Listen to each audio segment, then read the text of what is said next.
Hello, this is Sean Cameron from WinBeta, and this is our unboxing and first impressions of the KAZAM Thunder 340W.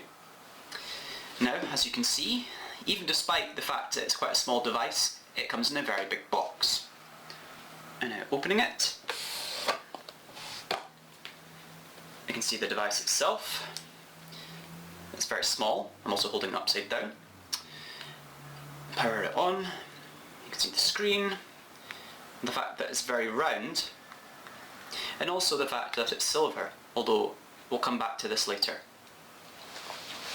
As for the rest of the box, pulling apart the packaging, you can see that it comes with a micro USB cable for charging and for connecting to PCs for data transfer, a UK plug, a quick start guide, a set of earbuds, and some safety information.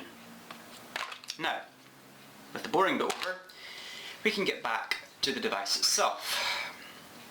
And now, looking at it from the back, we can see the rear-firing speaker, the Windows Phone logo, the KAZAM logo, the single LED flash, and the 5 megapixel rear-facing camera that comes with autofocus. Now, turning to the bottom, we can see that it is completely smooth. Turning to the right side of the device, we can see that it has a single power button up near the top. Turning to the left, we can see the power rocker also near the top. And now, turning to the top of the device, we can see that it has a micro USB charger slot and also a 3.5mm headphone jack. And now, turning to the front, we can see the 4-inch display. That's a resolution of 480 by 800 pixels, which comes in at slightly over 250 pixels per inch for all of you pixel peepers out there. And now at the bottom we can see the 3 capacitive keys. Now that's nice to see because as of the moment Windows Phone has been opting more towards software keys, and as ever these are back, home and search. Up near the top we also have the call speaker, a brightness sensor that's hidden in the design of the phone, and the VGA front-facing camera.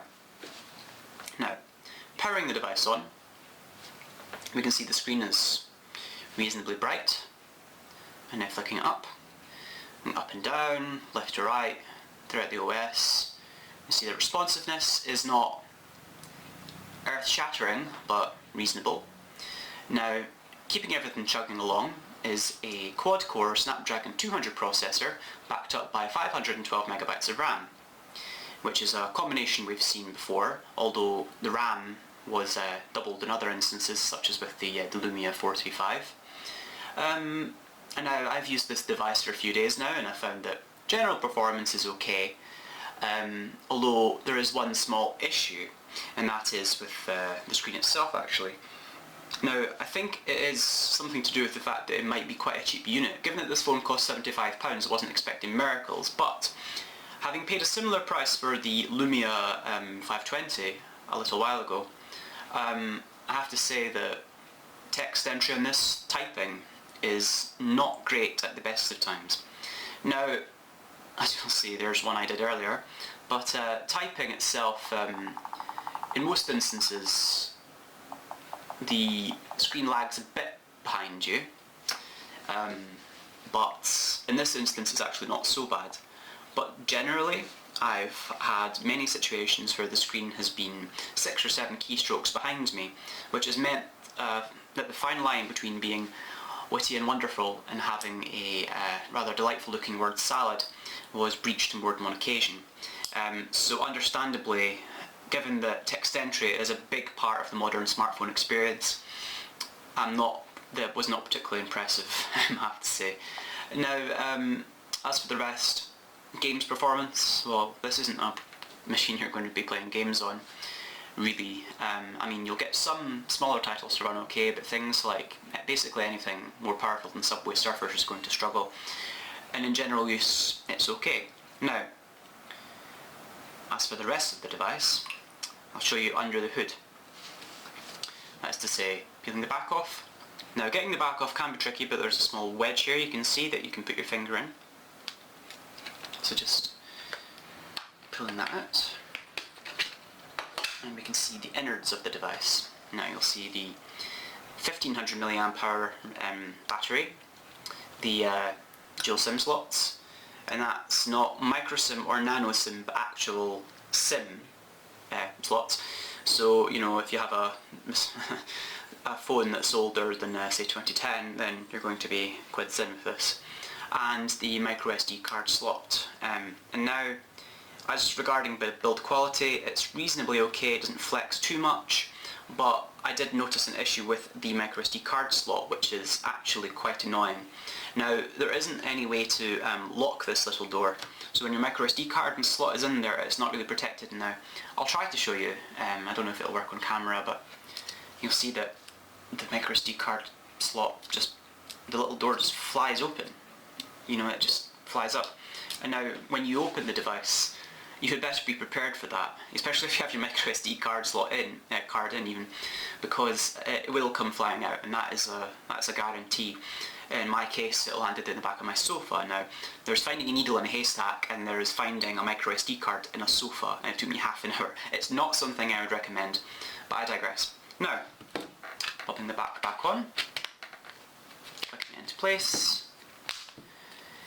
Now, as for the design of the phone, now, to me it looks an awful lot like a phone that I once had, and that's to say a Samsung Galaxy S3, but rather a Fisher-Price version of that device.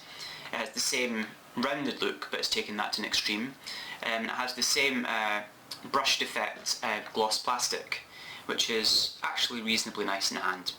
Now, as for my overall first impressions, well, this is for the price. That's to say £75, a reasonable little device. Now KAZAM, as is their wont, have opted to add some other value to their device by providing some excellent customer service. That is to say, if you break the screen of this, you'll get a replacement free of charge, and it comes with a 3-year warranty. So, especially for accident prone or elderly people or even children, this is actually a reasonably good option as a first phone.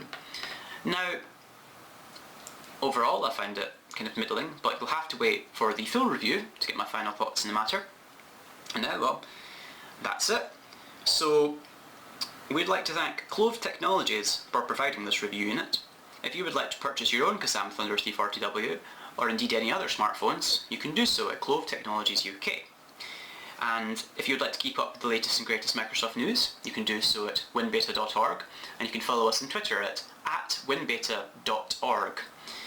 And if you want to hear more from me, you can find me spouting random rubbish at SeanCameron28 on Twitter. And if you enjoyed this video, then please like and subscribe, and keep watching in the future, and I hope to see you again soon.